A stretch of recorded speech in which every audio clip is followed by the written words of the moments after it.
JT Blackness, Weeksville, Brooklyn, New York, Part 2.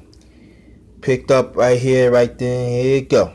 By the 1850s, Weeksville had more than 500. We have more than 500 residents from all over the East Coast, as well as 2 people born in Africa.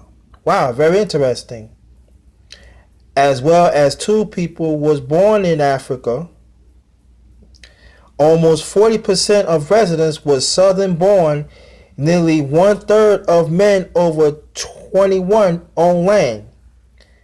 In Alabama, New York, unlikely in New England, non-white men has to own real property to the values of 250 taxes and to qualify as voters. Very interesting.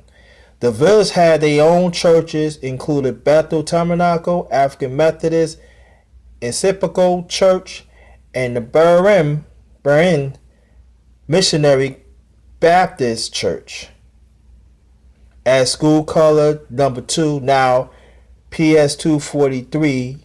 PS243 means familiar to me. When I used to go to school, PS305 in Bedford Stuyvesant, I was on the elementary school basketball team. We played them in the playoffs. That's how I remember them. That I was like 10. Okay, that's how I remember. Throw that in. A cemetery and old age home.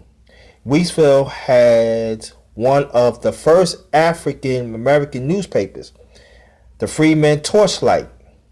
In the 1860s, it became national headquarters.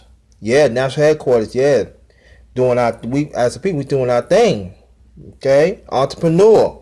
Remember that entrepreneur. We great entrepreneurs. Like 1860, right here, Weeksville. Proof is in the pudding. Of the African Civilization Society and Howard Color Fanism. In the Howard Avenue, that's where they got the name. Howard Avenue is on the other side, the other side of Brooklyn. It's in Brownsville, Brooklyn. Howard Avenue. Yes, it's stretched from Ocean Hill going to Brownsville.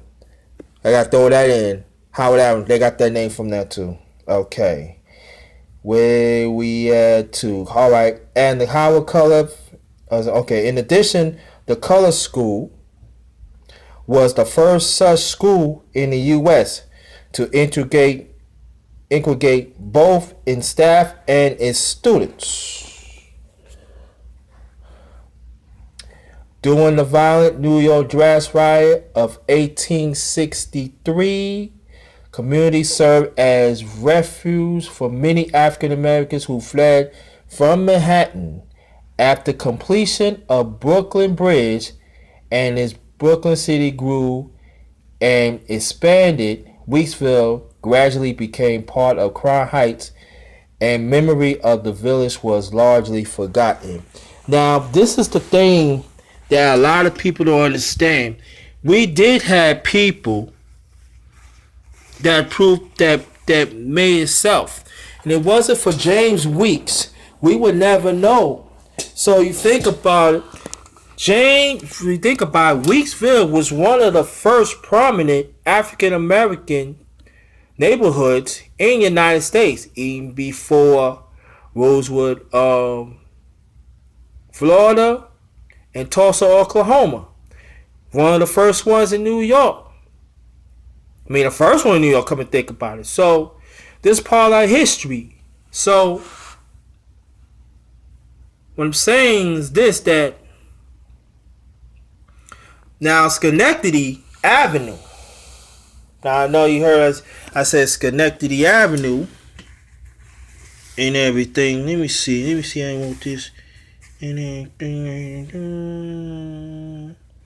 Building communities and stuff. So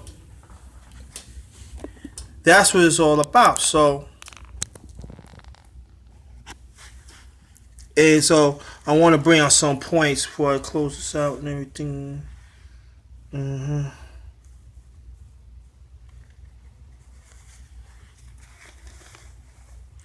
So here you go. We the first. One of the first.